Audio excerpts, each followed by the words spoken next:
In a world where carbs are your enemy, you need one man to help you fight your battles. That man is Jimmy.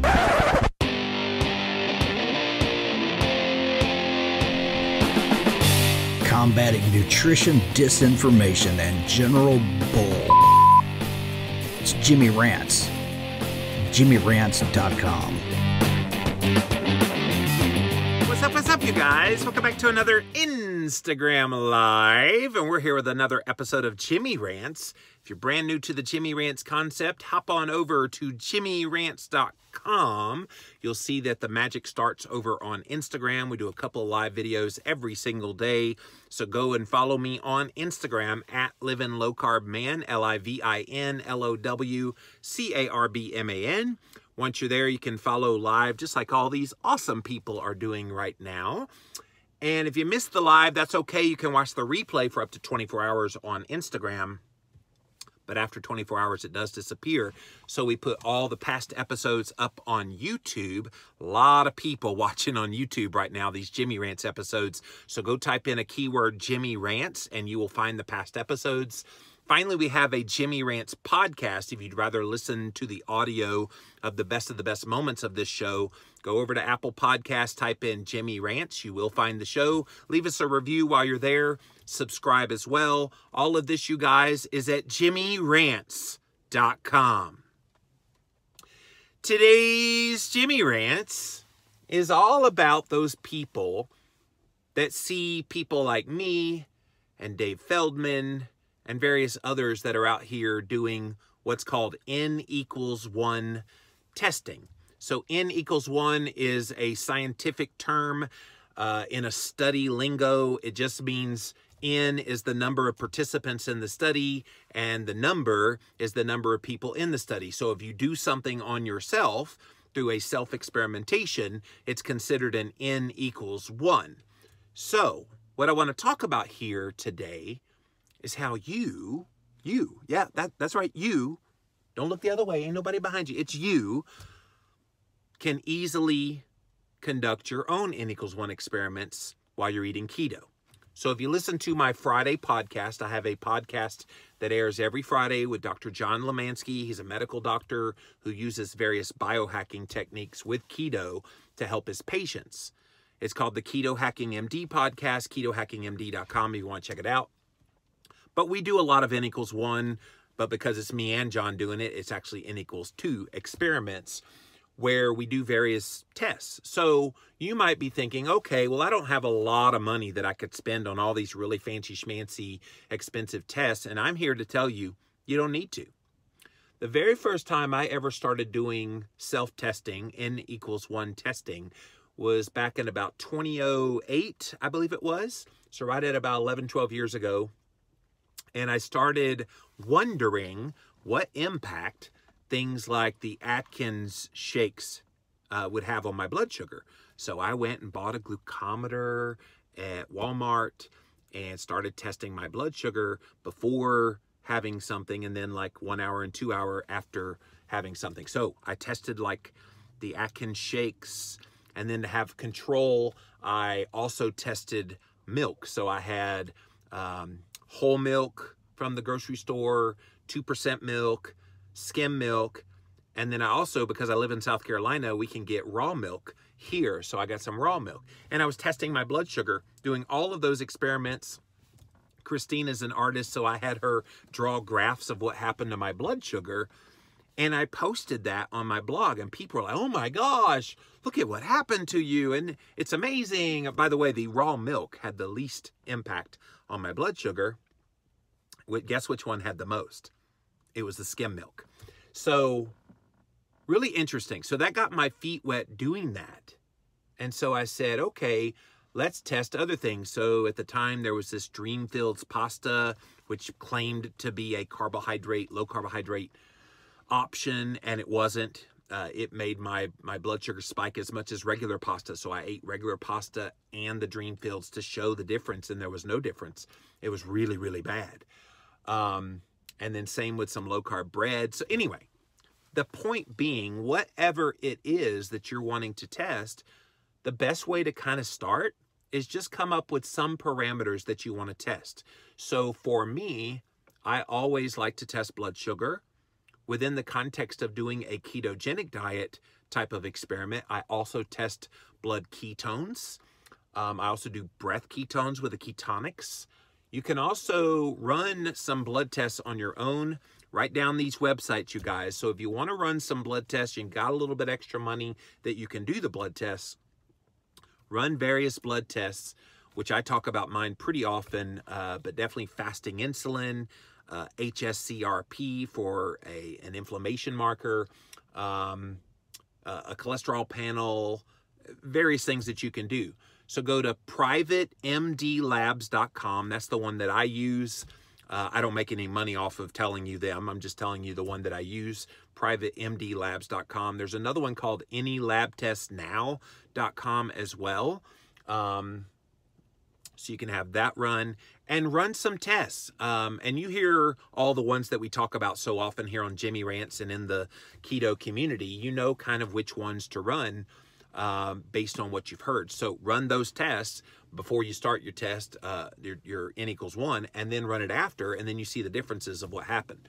So right now, I am in the midst of doing a 28-day keto carnivore N=1 experiment. So I'm the only one doing this. I ran a whole bunch of tests before. I'm doing a whole lot of things in the in-between, the blood sugar and the blood ketones and all of this, and then running a bunch of tests afterwards. And that's how you do it. I think sometimes people, they think that they can't do self-experimentation themselves because, oh, I don't know what I'm doing. Well, all you're doing is observing what is happening to you. So when it's an N=1, it doesn't need to be anything fancy. You could just test what the blood sugar effects are. Now, here's the key. Here's something that I've done with my keto carnivore experiment that's made some people upset because they're like, why aren't you? And so I'm going to explain. There is this thing called confounding variables. So when you're testing something, so for me, I'm testing the effects of a ketogenic macronutrient ratio carnivore style diet. That's what I'm testing, okay? So when I first started posting about it, people are like, well, where's the grass-fed meats and where's the organ meats and all of this and that? And I'm like, okay, that's all well and good. And that's really, really good stuff to try, but I'm not testing a high quality organ meat-based, grass-fed, beef-only based type of carnivore, keto carnivore. I'm testing keto carnivore. And I'm also trying to, at the same time, demonstrate how easy it is to do without all of the really higher quality. So I've avoided those. That would be considered a confounding variable. Somebody else said, are you doing any HIIT training or other exercise in the midst of doing this? No, I'm not. Why? Another confounding variable. You want to control all of the things that could impact the data.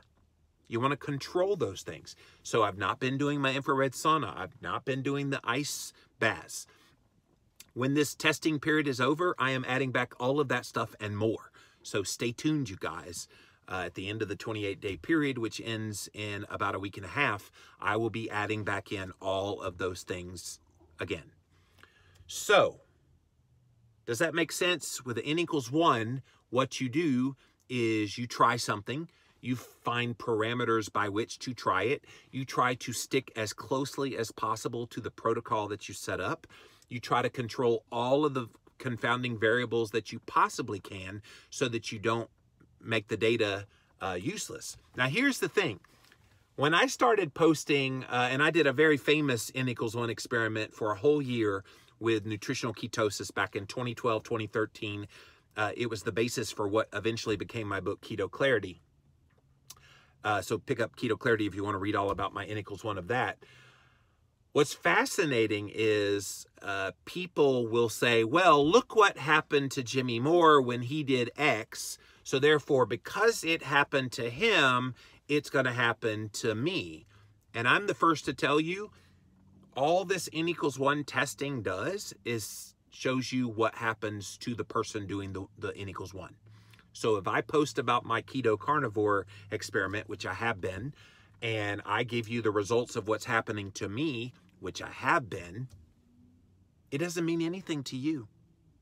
It'll give you a clue about what could happen for you, but you won't know unless you yourself start testing it yourself. So don't ever jump to a conclusion. Same with Dave Feldman. He'd be the first to tell you that all of these experiments that he does, testing his cholesterol and seeing if he could manipulate the lipoproteins and all this stuff, he'd be the first to tell you this is what happens to Dave Feldman. Now, he wants you to try it yourself and see if it works in you, but he does a protocol and he sticks with the protocol, and he has all of these parameters by which he's measuring the success of that protocol. But at the end of the day, it only shows what's happening to Dave. He wants you to try it yourself and do your own N equals 1, so that then all of the people doing these N equals 1 then becomes N equals everybody. And if a bunch of people replicate the same N equals 1s that they see other people do, then you start to get all this data from all these different people, which then shows, okay, this is what happens when you do X. Again, even in that context, it's going to come down to how does it respond in you. So hopefully in this Jimmy Rants, you learned how you can easily conduct an N equals 1 experiment while you're eating keto. All right, let's see what you guys have to say. Welcome in, welcome in. Thanks for being here, you guys. Such a pleasure to do these for you. I want to test the A1 versus A2 milk. Alberto, yeah, I've heard a lot of interesting things about the differences in those two different kinds of milk, but I don't generally drink milk, so I probably pass on that experiment. Is it difficult to keep fat and protein when doing carnivore keto? No, Angela, try it. Do your own N equals 1. For me, I've been able to keep right about a 75% fat, 25% protein. Everybody thinks it's such a high protein diet, and no, it doesn't have to be. This makes so much sense. Is helpful. Thanks, Chrissy Sue. I hope people try this, because I think too many people rely on other people to do testing, and they themselves never test themselves. It's one thing John and I try to do on our Keto Hacking MD podcast, is encourage you to not just hear our results of how we do with things that we test, but to actually do them. Coming up this Friday, John and I are talking about my keto carnivore experiment.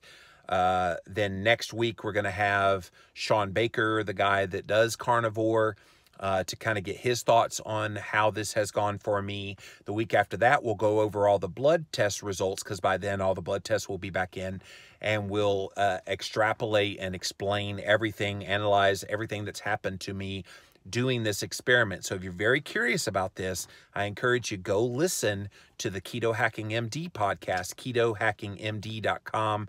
It's also wherever you listen to podcasts. Lilligran says, shouldn't you keep doing the stuff you normally do so that change doesn't confuse the results? Exactly, Lilligran. That's exactly what you should do. So during the holidays, I did not do infrared sauna or the ice or the HIIT. So because I didn't do it during the holidays, my first blood test readings were in that context. So therefore, so as not to confound the variable, I didn't pick those up during this, because then people would say, well, the reason you got the benefit and the changes that happened was because you added back in all of those other things, not because of the carnivore. Any changes that happen in this blood work will be a direct result of just what happened in the carnivore. But in general, you're right. If you're already doing all those things, you would not change those things just for this experiment. Seema Ruby, I did some blood work, A1C of 5.1, 83 blood glucose, fasting insulin is 7. Is that too high? No, 7 is brilliant. Now, obviously, you want it to be a little bit lower, maybe at the 5 range, 5 or below, but 7 is awesome. HDL 73, trigs 112, total cholesterol 238, LDL 143. My doctor's going crazy on me. I'm 2 years keto. All of those numbers are good. The only one that's a little bit kind of funky monkey is triglycerides. So you, Ruby, need to do an N equals 1, where you test doing something to try to manipulate those numbers. In general, they're good. HDL 73 is awesome. Trigs at 112 is a little bit high. So I would challenge you to cut your carbohydrates as an N equals 1 experiment. Cut your carbohydrates down from what you're doing now. So pick a number and then stick with that number of total carbohydrates for a period of time and then retest, and you'll see the changes that take place. That's a great N equals 1 for you. But in general, your numbers are amazing. Your doctor's a freaking idiot.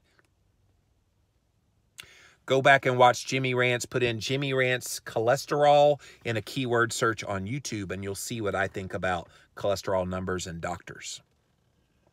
It ain't pretty. Mike Ray Bernelli, or Bernai, I can never say your name right, dude.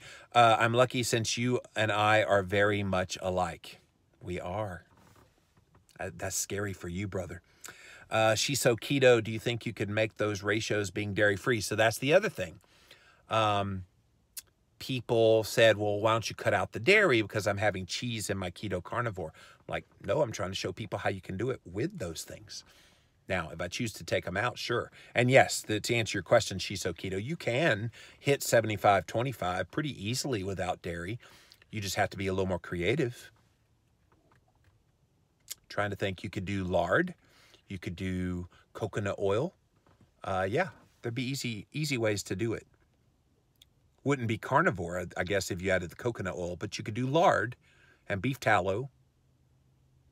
And then the fattiest cuts of meat, that'd be the way to do it.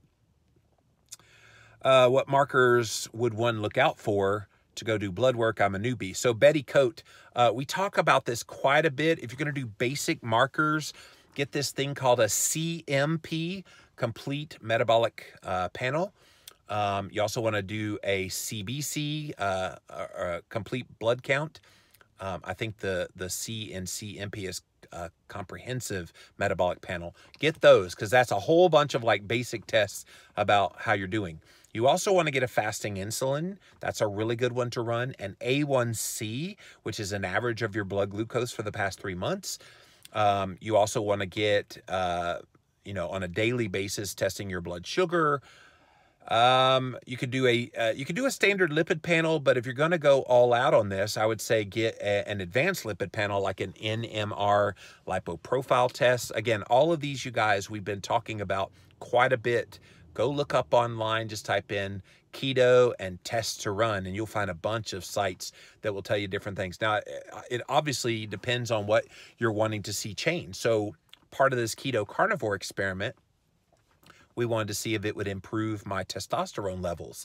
So I ran free testosterone in the blood. And so we're going to see. We're going to see what happens. And maybe a full thyroid panel would also be in order if you're going to do some of that. Again, you could run the gamut of tests. The tests that I've been doing for this keto carnivore experiment were $400+ out of pocket. So not everybody has that kind of money to just plop down. So if you want to keep it simple, try to run fasting insulin. You want to see how that changes. HSCRP, you want to see how that changes. You could run a standard lipid panel to see changes in triglycerides and HDL, which is all that matters on that panel. And then test your blood sugar and your ketones. That's probably a good place to start. Lila Grandis, I'm excited to see your results. My husband is doing carnivore this month too, testing glucose and ketones, no other blood work. He feels good. His sense of smell has come back, which he doesn't like. Are there stinky things in the house? Angie Gibson said bacon grease, lard, butter. Well, they said dairy-free, so butter would have to be out under that circumstance. Sherry Smiles, my TSH, T3, T4 are all within range, but my thyroid antibodies came back really high, which is usually a sign of Hashimoto's. That's what happened for my wife, Christine. The doctor missed her Hashimoto's because he would never run thyroid antibodies. I had to run the entire panel on her through that privatemdlabs.com, and that's when we saw her antibodies were like 900 something. Very clear indication. When we took it back to the doc, he's like, oh, you have Hashimoto's. I'm like, why couldn't you do that? Why did I have to run it? I'm doing 20 grams net carbs. I'll lower to 20 total. Ruby, I think that might make the difference. You'll see your triglycerides fall pretty quick when you go to 20 total. My CRP was great. My insulin was at 10, says Sherry. That's not bad. Obviously, it could be lower and do the things that it takes to make it lower, but that's not bad. I'm in Canada. I'll find somewhere. So I don't know what it's like in Canada running your own tests. I'm assuming because of the socialized medicine They don't allow that, but I'm not sure what the rules are in Canada. Definitely let me know if you find out. So the bottom line in this Jimmy Rants, you guys, one of the things I wanted to clearly state here for you today is you can easily conduct your own self-experiments, N=1 experiments on yourself while you're eating keto. And if it means you start with a blood glucose monitor and you test your blood before you eat a meal, and then you test at 1 hour and 2 hour, that's called a 1 hour postprandial and a 2 hour postprandial. At 1 hour, you don't want to see that blood sugar spike way up well over 30 points in 1 hour. That's not a good response. And by 2 hours, you want to see that blood sugar come back to within maybe 5 points of baseline. If it does not, that's not a great response to whatever it is you ate. So hopefully that helps you out trying to determine as you're going keto, can I have X food? Okay, so make that your easy go-to experimentation. I want to hear how you guys doing this. So again, go get a glucometer. There's variability in the glucometers, but as long as you stick with the same glucometer, the one at Walmart's called Rely On. It's pretty inexpensive. You don't need a prescription. You don't have to be diabetic to get one. Just grab you one, get you some testing strips, and see how your blood sugar changes eating a food. So let's say you think a sweet potato is pretty darn healthy for you. So test your blood sugar, eat a sweet potato. 1 hour after you're done eating, test your blood sugar again, see what that reading is. 2 hours postprandial, test it again, see what that reading is. So let's say you start at 90 before you eat the sweet potato. At 1 hour, it's 105, and at 2 hours, it's 91. That is a great response to that sweet potato. That N=1 showed you could probably tolerate it. All right, same scenario. You start at 90, you eat the sweet potato, but this time your blood sugar at 1 hour postprandial goes to 160. Okay, and then at 2 hours, the blood sugar is still at like 125. That's no bueno. That's not good. That's a really horrible response to that sweet potato. So you see where I'm going here, how you can test things very easily doing your own N=1 testing. So definitely try to do this and learn from that information. Use that information to make better choices in your ketogenic lifestyle. All right, guys, that's it for this Jimmy Rants. JimmyRants.com is the website. You can see how we do the show. We start off over on Instagram, do a couple of live videos every single day. Go to @LivinLowCarbMan once you're over there. Subscribe to my channel, LivinLowCarbman. You can watch live just like all these people did here today. If you missed the live, you can watch it for 24 hours, up to 24 hours on Instagram. It does disappear from Instagram. I wish they would keep them up somehow, but never fear. I got you covered. We throw them all on YouTube where I'm getting a lot of great engagement, you guys. Getting a few weirdo haters over there, but it's all good. That's just normal. It's par for the course. Block, delete. See ya. So you can go see the past episodes on YouTube. Type in Jimmy Rants as a keyword and you will find the show. Finally, we have a Jimmy Rants podcast, which you can subscribe to and hear the best of the best moments of this here show in audio form. JimmyRants.com is the website. So until next time, we'll see you then.